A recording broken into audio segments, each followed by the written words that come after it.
Olá, alunos!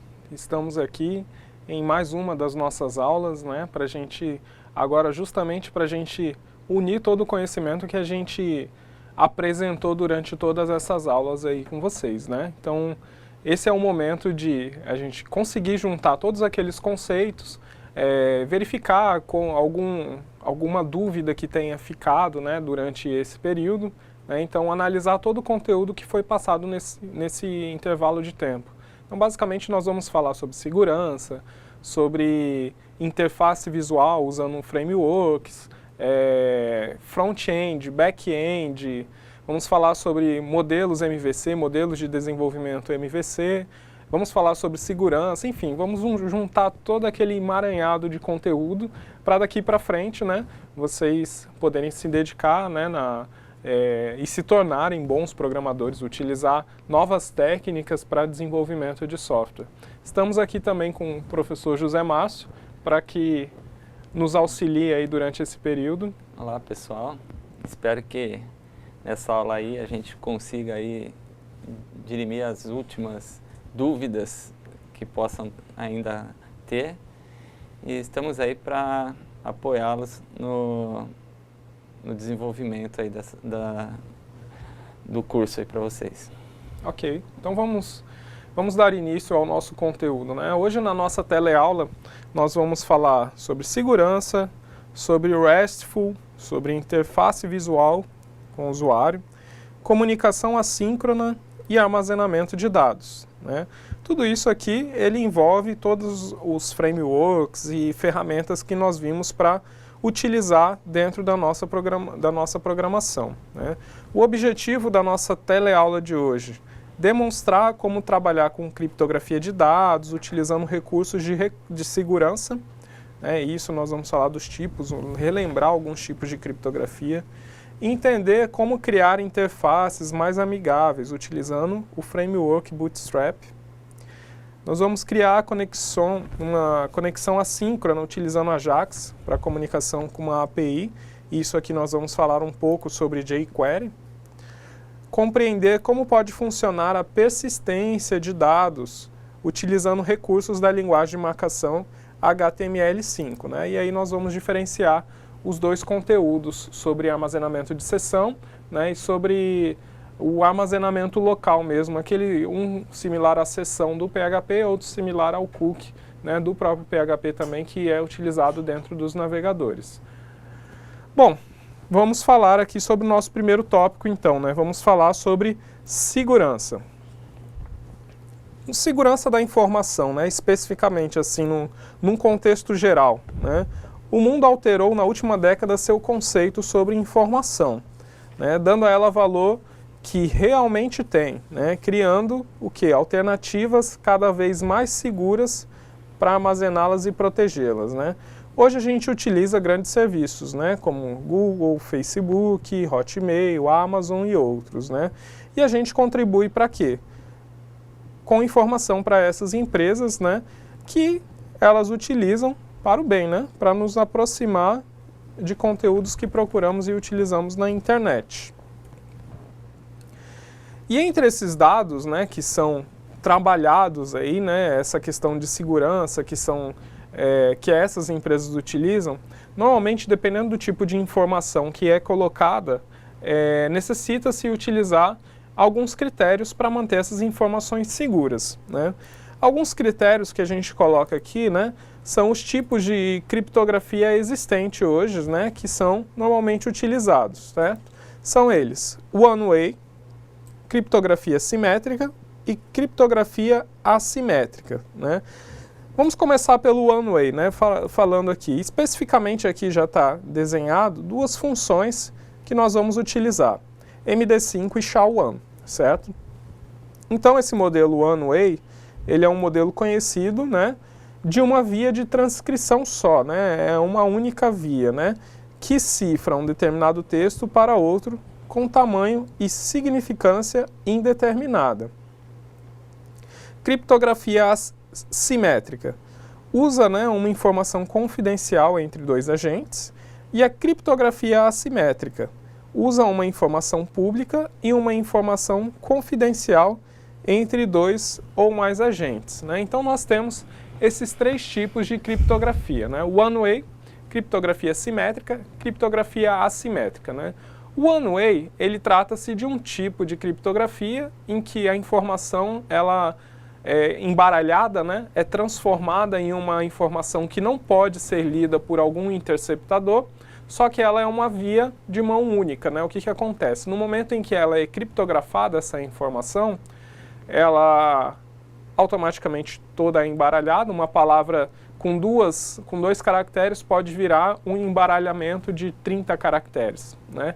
Então esse modelo ele é utilizado muito para guardar, armazenar informações como senha de banco, senha para acesso ao sistema, número de cartão, enfim. Elas são utilizadas justamente para que, no momento em que se precisar recuperar essa informação, você não necessariamente vai precisar da informação, mas somente da sua criptografia, né? Então, por exemplo, as senhas, se uma pessoa tem acesso ao banco de dados em que está armazenado várias senhas, né? Se elas não estiverem criptografadas, logicamente as informações elas serão acessadas por um invasor, né? Então, o one-way ele dá essa segurança para que no momento em que as informações forem armazenadas em determinado local, seja possível, no momento, caso esse sistema venha a ser invadido, né, que não seja tão simples para que as informações sejam decifradas, né? Então, o one-way ele traça um caminho só. Criptografou, ele não tem mais como voltar. E os dois modelos que a gente citou durante as nossas aulas foi o MD5 e o SHA-1. Todos eles muito parecidos, né, diferem na quantidade de bits, né, que o hash, né, o que vai diferenciar o tamanho do hash dele, né, que é a criptografia. Nós temos outros dois modelos também, né? Nós temos o modelo da criptografia simétrica e criptografia assimétrica. A criptografia simétrica, ela tem uma única chave, né, em que ela criptografa a informação e quem está enviando e quem está recebendo essa informação, ela tem que ter a mesma chave, as pessoas têm que ter a mesma chave. Na criptografia assimétrica, não, é diferente. O transmissor e o receptor, eles precisam ter uma única chave privada, certo? E precisam se valer e utilizar de uma chave pública, né? Que essa chave pública, junto com a sua chave privada, vai conseguir fazer a transcrição, a transformação da informação para que ela seja lida de quem a enviou, né? Então, diferentemente da simétrica, né, a assimétrica tem chave pública e chave privada. Na criptografia simétrica, existe somente a chave privada, que tem que ter os dois precisam, o emissor e o receptor os dois precisam ter a mesma chave para conseguir criptografar e descriptografar a informação, certo? Bom, vamos passando adiante aqui sobre criptografia de dados ainda. Vamos ver como isso funciona dentro do PHP aqui na programação, né? Para o exemplo aqui, nós vamos utilizar o modelo one-way, né? E vamos utilizar a linguagem PHP para fazer esses comandos, né? Então aqui nós temos um comentário, né? Utilizando o modelo MD5. Né? O que vai acontecer? Nós temos um formato string que está sendo armazenado na variável nome instituição, certo? Nome instituição, né? Vai se referir a IFRO, certo? E nós vamos criptografar essa informação por meio da função MD5. Logo, a variável texto codificado vai receber o valor já criptografado por conta dessa informação aqui. O resultado da página, né? O texto original era IFRO, certo? E o texto criptografado, né? Um texto só de 4 letras, ficou desse tamanho, misturando caracteres alfanuméricos, né? Então, o que acontece? Né? Abaixo do texto original, a gente pode ver o texto já cifrado em MD5. A gente também pode utilizar o outro modelo, que é o modelo SHA-1, certo?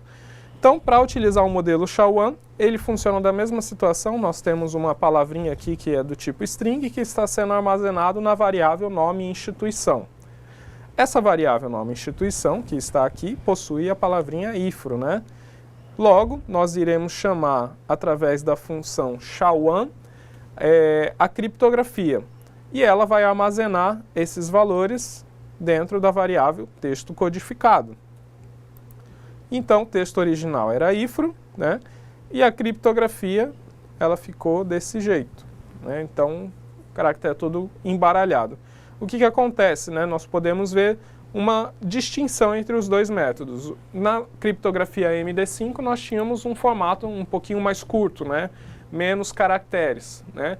No formato SHA-1, nós temos uma longa, né, e mais caracteres para armazenar essa criptografia e essa informação criptografada. O que acontece, né? Qual que é a diferença entre um e outro? No modelo MD5, nós temos um modelo com criptografia com menor número de bits, né? Que é o hash que vai fazer essa criptografia, essa transformação dessa informação. E já no modelo SHA-1, ele possui maior número de bits, certo? Logicamente, o que possui maior número de bits vai ser mais seguro, né? O SHA-1, logicamente, vai ser mais seguro que o MD5, né? E a probabilidade de acontecer, de você ter palavras diferentes com criptografias iguais, né? Quanto maior o número de bits, mais difícil disso acontecer. Mas pode acontecer, assim, num determinado ponto, num longínquo mundo, assim, mas pode acontecer, tá? Isso daí não é uma coisa impossível, não, mas é bem difícil de acontecer, certo? Bom, então, sobre criptografia da informação, nós temos esses dois formatos, né? Professor Zé Márcio, gostaria de acrescentar alguma coisa aí nesse modelo relacionado aos formatos de criptografia, como se trabalha com MD5, SHA-1? Só reforçando a questão de simétrica e assimétrica, confunde-se muito e a ideia, como o professor falou, na simétrica a gente vai trabalhar com uma chave privada que tanto o receptor quanto o emissor, então os dois lados, eles precisam conhecer essa chave. Tá? Então seria mais ou menos colocar dentro de um cofrezinho com um cadeado e a chave, a mesma cópia da chave está de posse dos dois lados, quem vai enviar e quem vai receber. Na assimétrica, a gente já trabalha com dois tipos de chave, a pública e a privada. Lembrando que a pública é uma chave que é de domínio amplo, todos conhecem. Então imagine que eu vou criptografar algo para alguém, eu vou pegar a chave pública dele e criptografar aquela informação com essa chave pública. O que acontece? Embora todos conheçam a chave pública, ela só serve para criptografar. Ela não consegue descriptografar. Quem é que pode descriptografar essa informação? Somente a pessoa que recepciona e tem a chave privada associada. Aí sim ela vai conseguir voltar a informação ao seu formato original. Ok, professor, obrigado pelas considerações. Bom, vamos continuando falando um pouquinho mais sobre segurança, né? Isso falamos especificamente sobre a questão de criptografia. Agora vamos falar um pouco sobre a questão de problemas advindos de programadores desatentos, né? Que não programam os seus códigos adequadamente, né? Esquecem de um detalhe ou outro, né? E aí passa despercebido algumas questões de segurança. Uma delas que a gente vai falar aqui é a injeção de código, certo? O que é a injeção de código? É uma técnica maliciosa comum para pegar alguns programadores desatentos, né? É a injeção de informação extra nos campos dos formulários, ou seja, informação que a gente não estava esperando e o nosso usuário inseriu. Logo, a gente precisa tratar essas informações, né? Então, às vezes, para querer evitar 1 ou 2 horas de trabalho, né, alguns programadores ignoram uma regra importante, que é avaliar o que chega antes de enviar os dados para o tratamento do lado do servidor, né? Então, a injeção de código é uma coisa que vocês devem impedir a partir de agora, certo? Então, quando a gente fala dessa questão de segurança e falamos especificamente da injeção de código, é a gente conseguir tratar essa informação especificamente antes da gente enviá-la para o nosso servidor, né? Então, no momento em que o usuário preenche um formulário, né, aquela informação está aberta. A gente está esperando que o usuário digite qualquer coisa. A gente só não está esperando que ele digite um código para fazer com que o nosso sistema se perca em determinada situação. né? Então, aquela informação, por mais que a gente esteja esperando qualquer coisa do usuário, no momento que ele digita um texto lá num campo de texto, a gente precisa tratar essas informações. Então, por exemplo, se ele enviar aspas, né, o ideal é que a gente trate as aspas adequadamente, trate aquilo como texto, né? Enfim, coloque contrabarras para que... Existem alguns procedimentos, né? Então, coloque contrabarras para que as aspas não sejam entendidas como um código, mas sim como um texto, né? Então, essa injeção de código ela é muito importante, né, para que a gente trate especificamente determinadas informações que o usuário insere dentro do nosso sistema, né? Então, isso é importante a gente tratar. Esse é um dos problemas de segurança que a gente tem. Professor, gostaria de falar alguma coisa mais sobre injeção de código, tratamento dessas informações? Só reforçar, a gente pode identificar dentro de um conjunto de caracteres que o usuário está utilizando como padrão para uma pesquisa, por exemplo, ele quer pesquisar um nome. Então, existem funções que possam identificar caracteres que possam estar associados, por exemplo, a comandos SQL, que são aonde mais as pessoas que desejam, vamos dizer assim, quebrar a segurança, normalmente elas vão direto no SQL. Então, é possível, através de funções, identificar caracteres do tipo porcentagem, ou como o professor falou, aspas duplas. Isso daí é importante na hora de enviar essa informação para o servidor. Tá? Embora hoje muitos frameworks já nos ajudam quanto a isso, e eles acabam identificando trechos de HTML dentro de um parâmetro de pesquisa e já identifica isso e não permite o envio dessas informações. Mas sempre é bom a gente também estar atento com relação a isso. Ok, professor, obrigado. Bom, vamos continuar, vamos falar um pouquinho agora sobre um dos nossos assuntos tratados em aula, RESTful. Bom, RESTful basicamente é um conceito em que a gente traz para aplicação prática disso, duas tecnologias, né? Uma delas é o JSON e a outra é o XML, né? Então, quando a gente trata de RESTful, nada mais é do que envio e recebimento de informações no formato de texto. Só que esses textos eles têm que ser enviados num padrão adequado, né? Um dos padrões que a gente vê aqui é o JSON, né? Que é uma notação em JavaScript, né? Notação de objetos em JavaScript. É um formato de texto utilizado para transferência de informação entre dois agentes, nesse caso, um cliente e outro que seja um servidor, que é o receptor da informação, né?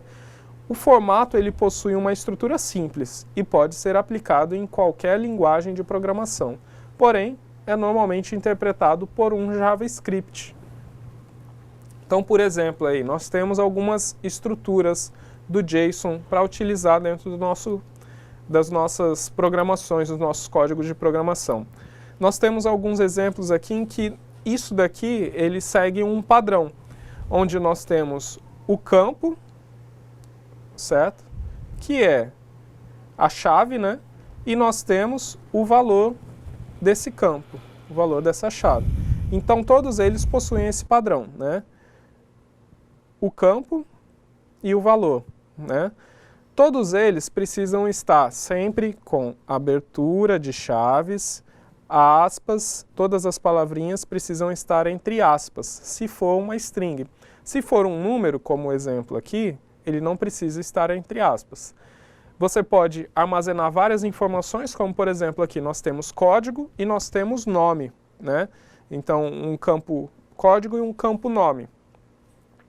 Esses dois campos, eles se diferem, mas fazem relação à mesma coisa, né? Por exemplo, a ideia seria que o código 20 pertence a Maria, tá? Então, basicamente, funciona dessa forma. Quando a gente quer separar essas informações, a gente utiliza vírgula ao final de cada uma.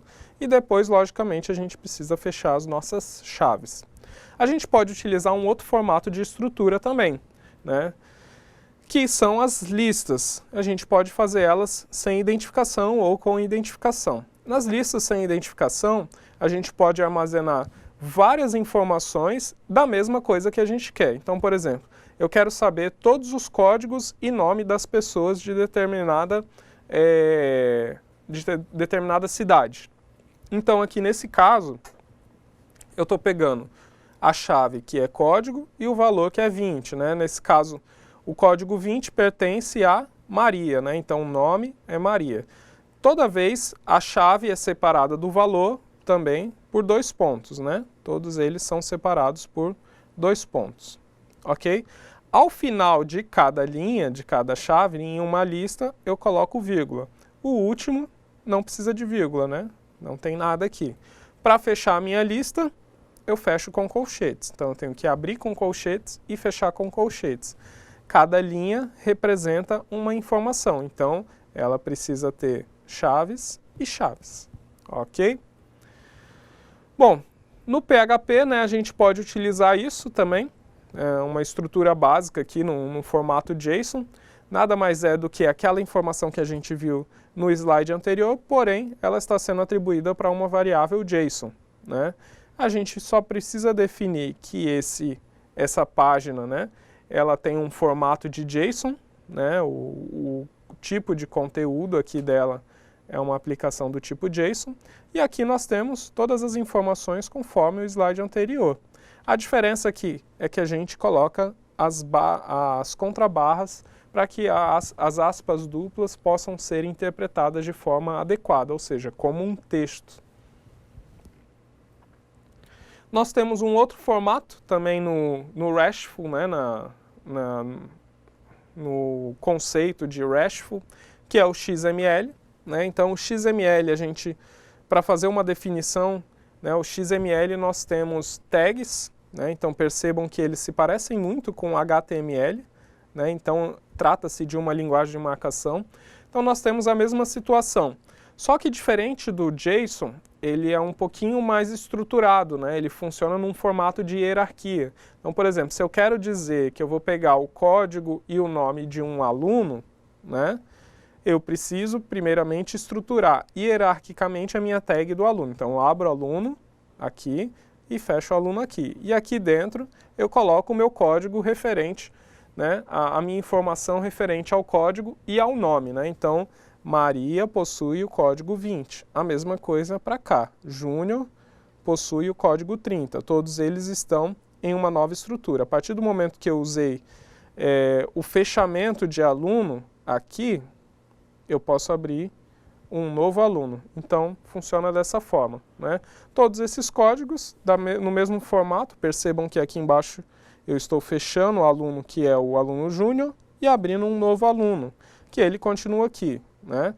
Que possui código, nome e fecho o aluno aqui. Depois imprimo na tela. Bom, vamos falar sobre um dos modelos também, né? Nós falamos agora sobre RESTful, padrão RESTful, né? Então tratamos sobre JSON e XML. Vamos focar agora em uma das coisas que nós vimos, né, nas aulas também, que é o modelo MVC, né? Então, Model, View e Controller, certo? Quando a gente trabalha esse tipo de formato ou de padrão de desenvolvimento, né, basicamente nós temos uma situação em que nós precisamos separar responsabilidades dentro do nosso código, né? Para isso, né, a gente falou da utilização, nós demos um exemplo que nós fizemos uma utilização junto com um framework, com o Laravel, né? E para isso ele criava algumas situações para a gente já criar esse padrão no modelo MVC. Né? Então, quando nós tratamos esse modelo, nós falamos de modelo, né, traduzindo aí modelo, visão e controle. Né? O que acontece?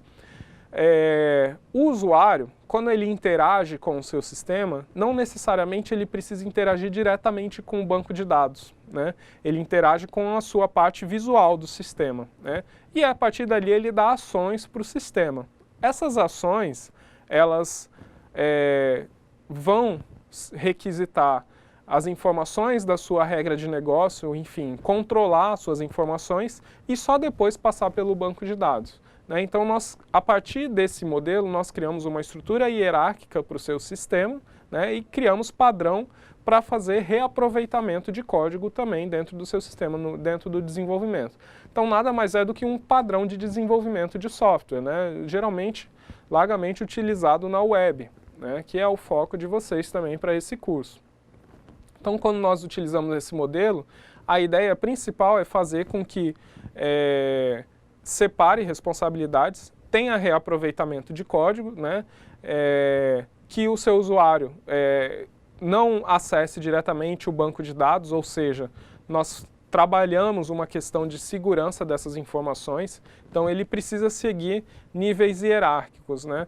Uma figura que representa muito bem o que a gente precisa fazer, né, é essa daqui, porque normalmente o usuário ele precisa passar pela visão, né, interagir com o controle e o controle que vai dar acesso ou não às informações dentro do modelo. Quando a gente fala de modelo, basicamente nós estamos falando do nosso banco de dados, né? Quando nós estamos falando da camada de visão, né, nós estamos trabalhando aqui os nossos HTML, né? Enfim, nossa parte visual do sistema, né? E o controller, a gente fala sobre as regras do sistema, né? Ou seja, as regras de negócio. Então, nós estamos trabalhando essa informação. Então, o modelo, geralmente, ele traz as informações baseadas no que foi passado pelo controle. Então, nós temos essa situação. Todo usuário precisa passar primeiro pela visão, para ser controlada a informação, verificar o que precisa, por exemplo, evitar as questões de injeção de código, é uma delas, né? E aí depois ir para o modelo, e o modelo devolve essa informação para o controle, que daí passa para a visão também. Professor, o senhor gostaria de acrescentar aí algumas coisas sobre vantagens, desvantagens, o que pode falar sobre MVC, modelo MVC? Bom, por ser um padrão, a ideia já é fazer com que todos consigam entender a forma como está sendo desenvolvido. Então, quando a gente fala de padrões de desenvolvimento, o MVC é um deles. No momento em que se conhece esse padrão, todos podem falar a mesma língua. Então, é possível então fazer o compartilhamento dessa estrutura com equipes de desenvolvimento, até repassar, como o professor falou, a reutilização de um código. Então, no momento que a gente está utilizando um padrão onde a gente modulariza, separa algumas camadas, a visão, que é a parte, vamos lá, de apresentação, a parte das regras de negócio, da parte do banco de dados, a reutilização dessas estruturas em outros sistemas.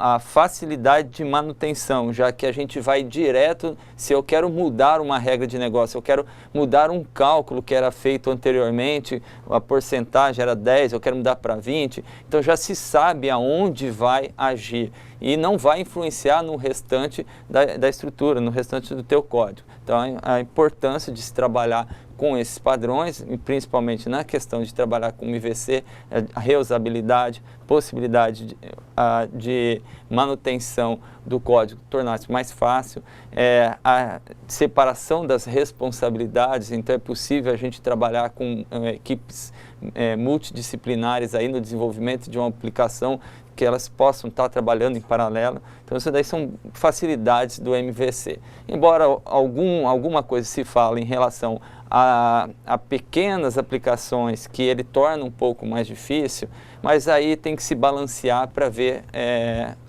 se realmente aí ele vai facilitar a vida ou não daquela aplicação. Mas na maioria dos casos, a utilização desses padrões é bem-vindo para o desenvolvimento. Legal, professor. Obrigado pelas considerações. Bom, vamos dar continuidade e falar um pouco agora sobre um dos nossos assuntos tratados também, que foi a parte de interface visual. Na parte de interface visual, nós falamos um pouco sobre Bootstrap, né? Vou só conceituar algumas coisas aqui, né? Bootstrap é um framework funcional para estilização e inclusão de lógica visual a projetos web, né? Atualmente é bastante utilizado, né? Porque agrega diversas funcionalidades que são consideradas essenciais no cotidiano do desenvolvimento web, tais como responsividade e interação de telas, né? ele utiliza como base lógica a estrutura do framework jQuery. Então, são frameworks integrados, né? Para seguir a instalação, nós falamos desses dois modelos de instalação, né? Ele segue geralmente a mesma linha aqui de funcionalidades dos frameworks atuais, né? Então, o Bootstrap ele está disponível em dois formatos de instalação. São eles o CDN e o LDN, né? Então, o CDN é o Content Delivery Network, né? Então, conteúdo entregue através da rede, conteúdo disponível através da rede, né? E LDN é Local Delivery Network, que nada mais é do que conteúdo, né, disponível de forma local, né? Então, essas duas ideias de formatos, né, eles são, geralmente a gente usa muito para desenvolvimento, que é o CDN, e o LDN geralmente a gente utiliza mais para sistemas em produção, porque a gente faz o download dele, né, e faz a instalação. No CDN a gente utiliza esse sistema através da disponibilização de conteúdos das bibliotecas do próprio Bootstrap, ou seja, no site do Bootstrap a gente faz referência aos links deles e utilizamos aquelas bibliotecas. Isso a gente utiliza muito para a questão de fazer teste e tudo mais. Então, isso é bem importante para a gente tentar identificar os dois formatos. Então, nós temos aqui uma estrutura básica do Bootstrap, né? Então, o que acontece? Isso aqui é uma página HTML normal, inicia aqui o título da página, e aqui nas referências, né? Isso aqui, essas duas referências, elas são as referências para as bibliotecas que vão ser utilizadas para a gente poder utilizar as bibliotecas do Bootstrap, né? Então aqui nesse formato que está aqui, que vocês estão vendo esse código, esse formato ele é um formato via CDN. Por quê? Nós estamos fazendo referência à biblioteca na versão 3.3.1, né, a biblioteca aqui do Bootstrap, do CSS do Bootstrap, só que ele está fazendo referência ao site. Olha o link aqui, né? Está direcionando para o site. Isso quer dizer que nós não estamos baixando a biblioteca para trabalharmos localmente. Estamos utilizando o formato CDN, né? Que é a entrega de conteúdo pela rede, né? A mesma coisa serve para a biblioteca aqui de JavaScript do Bootstrap, né? Que ele é disponibilizado por meio do site do Bootstrap, né? Na versão 3.3.1, né? E a biblioteca dele aqui, o nosso JavaScript, né? E aqui basicamente é o nosso código HTML, né? Então a instalação é feita antes do body, certo? E dentro da tag head, certo? Ou seja, no nosso cabeçalho nós fazemos a instalação do nosso framework jQuery. Para utilizar o jQuery, nós temos algumas ideias que não precisam ser muito fazer com muita dificuldade em determinada situação. Então, por exemplo, sem Bootstrap, nosso campo de texto ficaria dessa forma, né?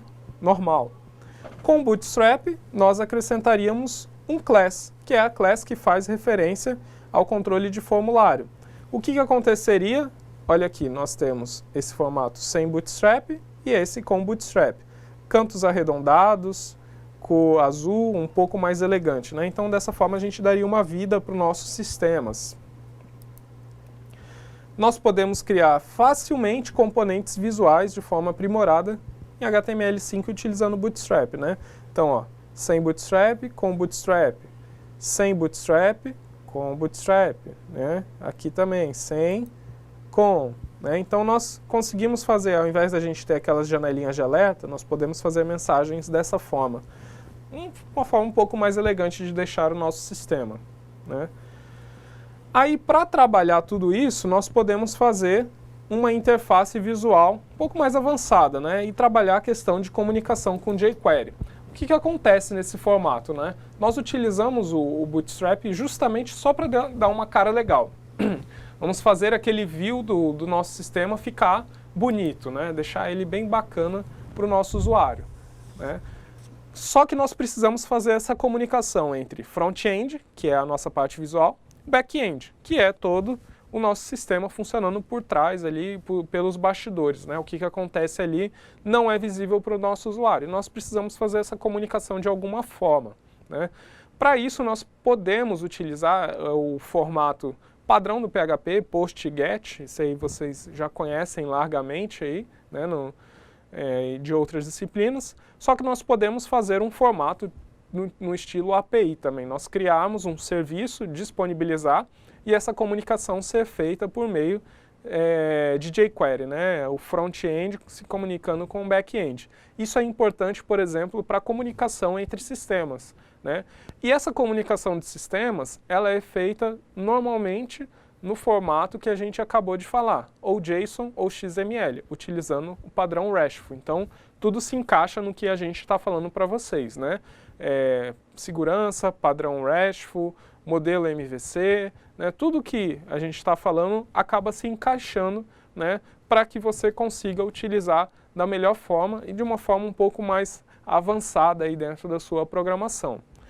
Bom, no formato jQuery, aqui no framework jQuery, a instalação ela segue o mesmo padrão que a gente acabou de ver. Então nós temos um formato CDN e um formato LDN também, né? No formato CDN, o que nós temos, né? Conteúdo disponível através da rede, nós acessamos o site do jQuery para fazer referência às bibliotecas dele. No formato local, nós baixamos a biblioteca diretamente para o nosso servidor, nosso computador, e deixamos disponibilizada lá. Então, o link referente a isso é o que muda no formato aqui da nossa instalação. Então, segue o mesmo padrão do Bootstrap.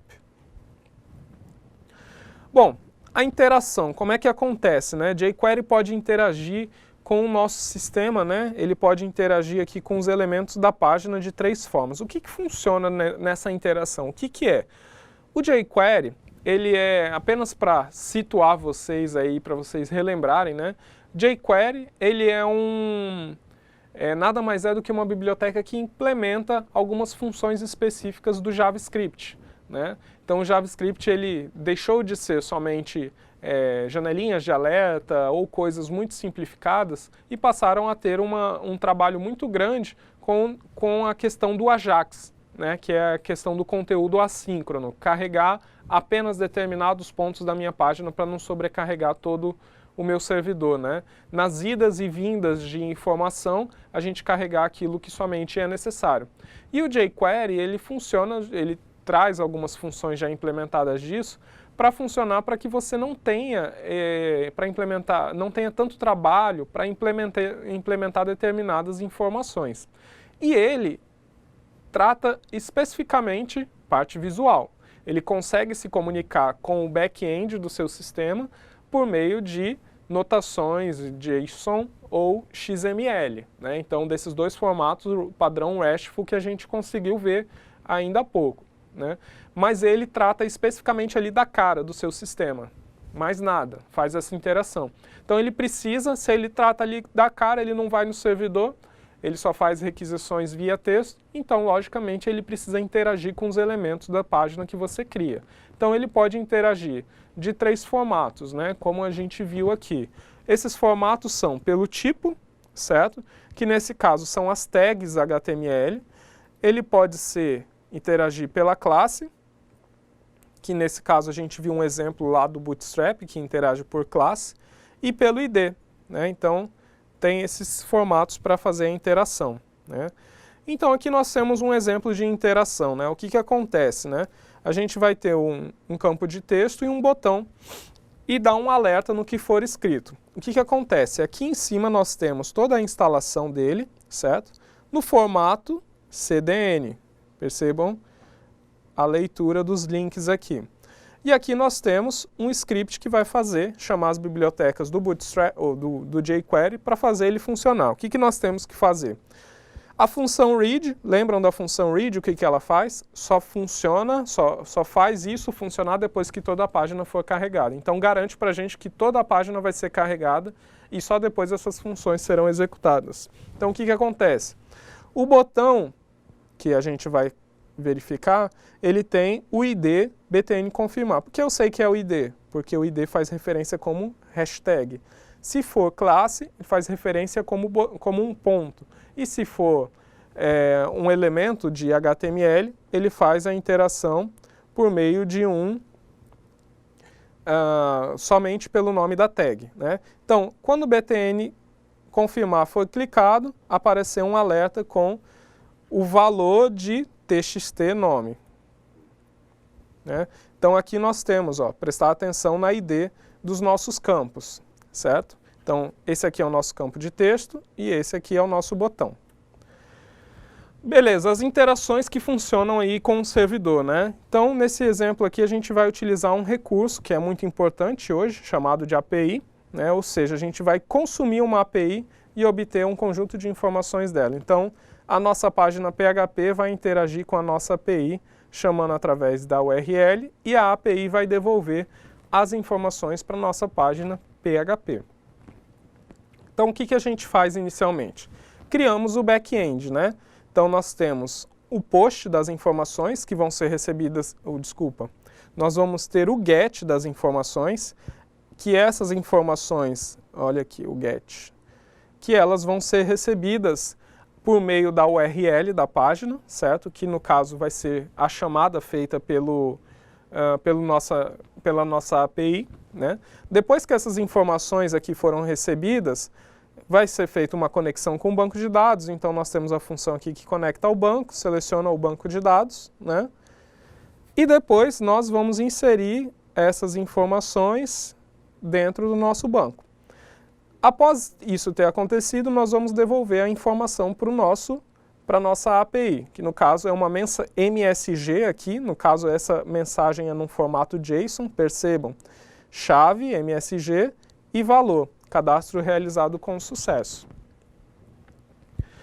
Essa interação com o front-end, o que vai acontecer? Eu tenho que pegar a informação que foi processada no meu back-end. Então o que acontece? Tenho aqui instalação do meu framework, instalação do meu framework via CDN.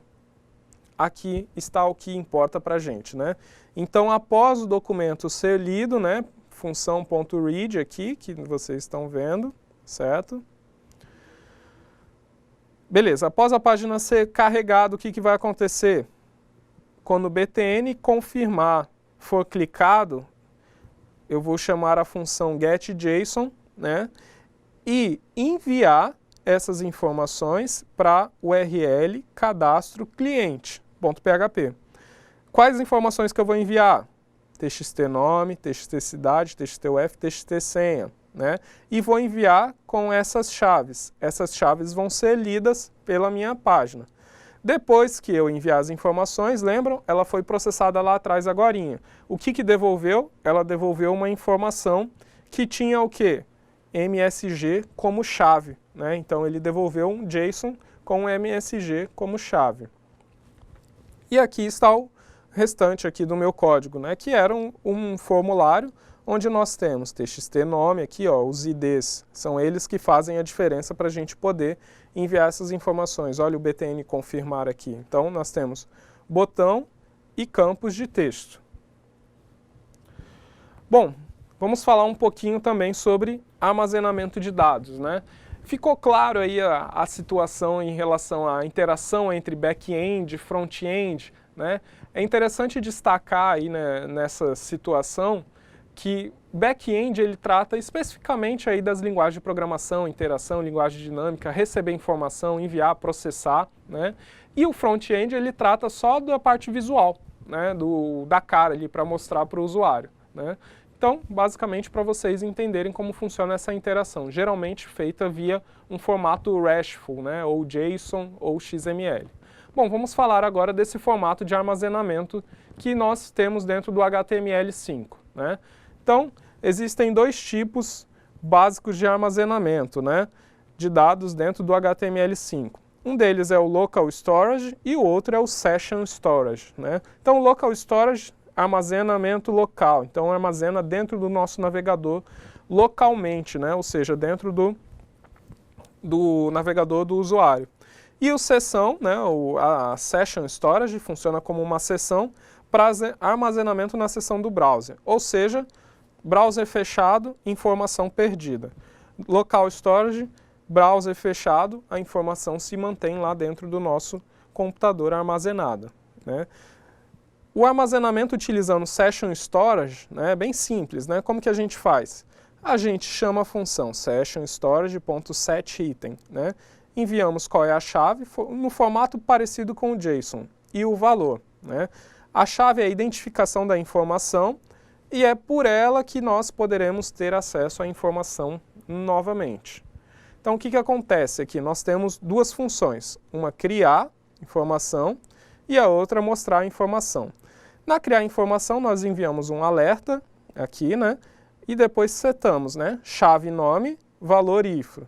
Chave polo, valor ouro preto. E na mostrar informação, nós vamos enviar um alerta, em que a gente vai pegar esse item, certo? Qual é o item que a gente vai pegar? Através da chave. Qual é a chave? Nome. Então, automaticamente ele vai pegar esse valor, que é IFRO. Então, quando o botão for clicado aqui, né? Ele vai chamar a função criar informação. E depois nós temos um outro botão aqui, que ao ser clicado vai mostrar a informação, que no caso é IFRO. Bom, nós temos um outro formato que segue a ideia aí da sessão também, só que a diferença é que ele armazena localmente essas informações, que é o Local Storage, né? Ele também é bem simples e a ideia é bem parecida com o Session Storage. A diferença é que vai mudar o nome da função aqui, mas a chamada setItem é a mesma do Session Storage, ou seja, chave e valor, né? Então a chave é a identificação da informação e é por ela que poderemos ter acesso à informação novamente. Aí está o detalhe aqui, mesmo que o browser tenha sido fechado. Então nós temos a mesma ideia aqui, né? Essas funções por meio de um script, né? O que nós temos? localstorage.setItem. Então nós temos o armazenamento da chave nome com o valor IFRO. Aqui a mesma coisa, polo com o valor ouro preto e mostrar informação, que vai fazer referência a essa chave. Então nós temos a mesma situação aqui, criar informação e mostrar informação. Aí nós temos as funções para armazenamento, né? Então nós temos aqui um alerta, que a gente está exibindo o tamanho dos registros, né? Quantos registros foram cadastrados, então localstorage.length. Localstorage.setItem, o que acontece? Ele armazena uma chave. Localstorage.nome instituto, né? Nesse caso aqui a gente está chamando essa chave pelo nome dela. Localstorage.removeItem, a gente consegue excluir um registro pelo nome do registro. E localstorage.clear limpa tudo, né? Então, basicamente, nós temos um formulário que interage com a API e os dados locais, né? Então, o que nós fazemos aqui? A mesma ideia do anterior, utilizando o jQuery, só que agora nós vamos utilizar o HTML5. Qual que é a diferença? A diferença é somente nas chamadas das funções que armazenam as informações. Os valores armazenados são os mesmos, né? Então aqui nós enviamos a informação pelo link, pela URL, e pegamos a informação armazenada localmente, localstorage.o ID da informação. Depois do processamento, essa informação é devolvida. Bom, em resumo, né? Técnicas avançadas de programação servem de suporte aos seus estudos, né? Dando ao aluno uma visão aprimorada dos conteúdos abordados em sala de aula e as tecnologias existentes para o desenvolvimento de projetos web, né? Bom, caros alunos aí, é conteúdo pra caramba, né? Espero que nesse período que a gente esteve com vocês aí, nós realmente possamos